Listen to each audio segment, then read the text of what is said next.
Lately, while preparing my content on the February BTO launch in my earlier video, I was confused on the exact minimum occupation period for plus and prime flat after they have completed their initial 10 years MOP. Here, I've checked online as well as asking fellow colleagues on this. Unfortunately, I didn't get a very convincing answers. As we all know, the Housing and Development Board introduced 3 categories of flats: standards, plus, and prime, following the announcement at the National Day Rally 2023 by former PM Mr. Lee Hsien Loong. As reported in this Channel New Asia article, standard flat come with a 5 years MOP and significant market discount. Plus flat are located in choice area near transport nodes or town center. They have a 10 years MOP, subsidized recovery upon resale, and tighter resale eligibility condition such as income ceiling. Prime flat are in the most central and desirable location. They receive the highest subsidies and come with the strictest rules, including a 10 years MOP, higher subsidized clawback, and full BTO eligibility condition upon resale. However, what was not clearly stated was the MOP for subsequent buyers who purchase plus or prime flat on the resale market after the first owner have completed their initial 10 years MOP. I searched extensively for the answer. Many people I spoke to assumed it would revert back to the standard 5 years MOP, but I could not find a definite confirmation. Therefore, I decided to write directly to HDB for clarification.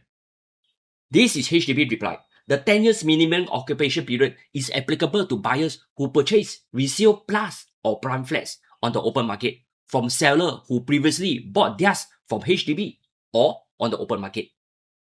This means that even as a resale buyer buying a plus or prime resale flat after the initial 10 years MOP has been fulfilled, you will still be subjected to a 10 years MOP, not 5 years as many had assumed. In other words, the 10 years MOP is tied to the flat, not just the first owner. This applies to all subsequent resale buyers. For buyers planning to upgrade to a private property later, this significantly extends the waiting period before they can do so. This means once you touch plus or prime, it's as good as game over. But if you're a cash-rich senior buying a home for long-term ownership, this may be good news to you. I also asked about the eligibility condition for resale buyers. HDB clarified that Singapore permanent residence household are not eligible to purchase resale plus or prime flats. These flats can only be sold to Singapore citizen household. For example, a Singaporean couple, a Singaporean with a PR spouse, or a Singaporean with a foreign spouse. For singles, the rules are even more specific. Single Singapore citizen may only purchase a 2-room flexi prime flat on resale. They are not eligible to buy larger prime flat types, if any. However, single are allowed to purchase all flat types under the standard and plus category, excluding 3-gen flats, as well as older flats not under the new clarification. Additionally, resale buyers of both plus and prime flat must meet the prevailing income ceiling at the time of purchase. So, what does this mean for the resale plus and prime flat in the resale market going forward? Prime flat will face the tightest restriction. They can only be sold to Singapore household. Single are limited to 2-room units.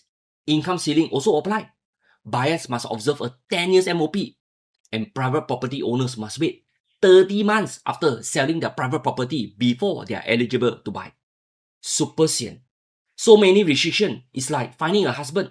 Must be tall and handsome, got money, and come from a good family background, and so on. Wow. With so many restrictions in place, in my opinion, price growth for prime flat may be more muted over time. Plus flat face similar rules, including the 10 years MOP and income ceiling. However, single can purchase all flat types, and there is no 30 months wait out requirement for private property owners. This could make plus flat comparatively more attractive and potentially support better resale demand. As for standard flats with fewer restrictions and a shorter 5 years MOP, they may remain the most flexible and market-driven option going forward.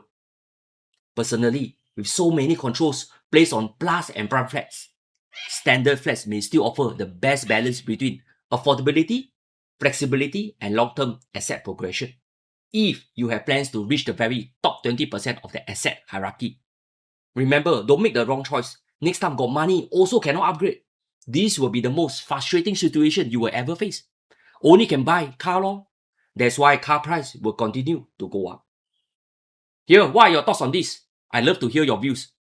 Anyway, the day after tomorrow is Lunar New Year. Let me wish all of you 新年快乐，恭喜发财，愿你们在新的一年万事如意，心想事成。